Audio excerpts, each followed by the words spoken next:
top out-of-sight class. Those with immense wealth who live in private luxury, barely glimpsed by the average civilian. This is old money that echoes across generations, weaving the fabric of our collective history and forming the very institutions of our modern world.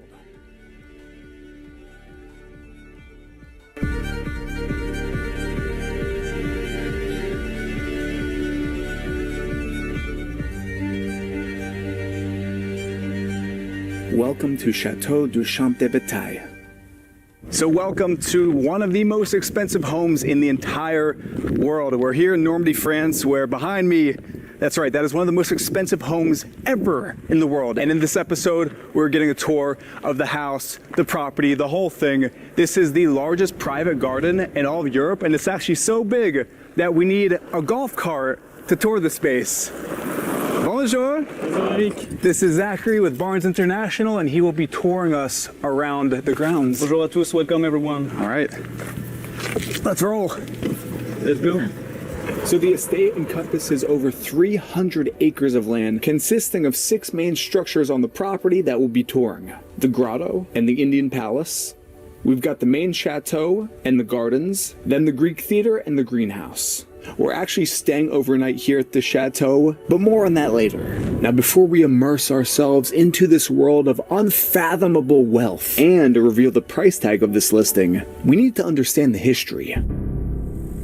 Chateau du Champ de Bataille, or the Battlefield Castle, was built in 1652 by royal architect Louis Laveau, who takes his place in the history books for designing the Palace of Versailles, where the royal French family lived a mere 20 years after this. This chateau is actually the prototype inspiration for Versailles. Famous French gardener André Lenotre, who created the gardens of Versailles, also designed the gardens here at this chateau. So this is a piece of living history. Now, during the French Revolution, the chateau was stormed and the furniture was sold throughout France. The home then passed through various owners over the years, even serving as a field hospital during World War II.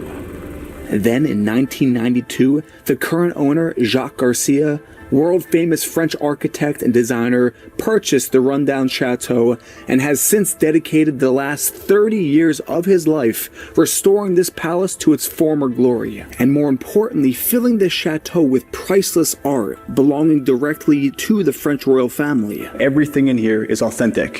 For example, these 4 vases here were gifted to Napoleon by the King of Sweden, and they're here in this house. This is an actual human body mummified from Egypt in this house in France.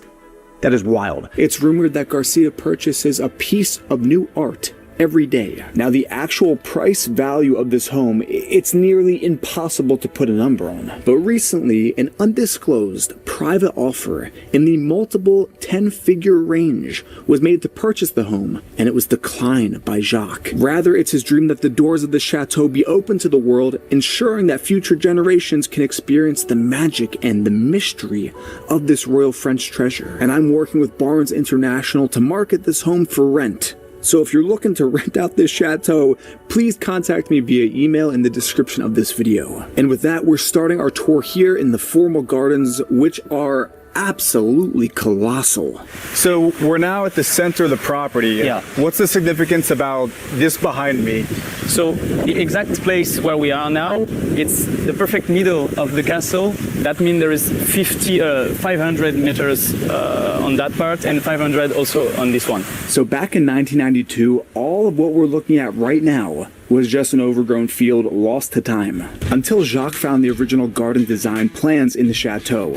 He then excavated and recreated these gardens exactly how they would have been almost 400 years ago. First, he dug a 550-meter-long canal, which is definitely a defining feature of the property, to feed the vast network of elaborate fountains and water features, such as this circular entrance fountain with these gilded statues of dolphins emerging from the sea, surrounding an ornate globe rising in the center. Even where we're standing right now at the center of the property, you've got these wild clawfoot soaking tubs overflowing with water, and the cost to turn on these fountains is apparently 20,000 euro just to turn on and run the fountains here. So you could have a jet ski in here That's how large this is. It takes a full-time staff of 15 of the best gardeners in all of Europe to maintain and create these elaborate garden designs, consisting of stunning geometrical patterns and even human-sized hedge mazes throughout the property. On the side of the castle, we have a lawn with chess pieces that are probably 8-9 foot tall here, and look how perfect these are.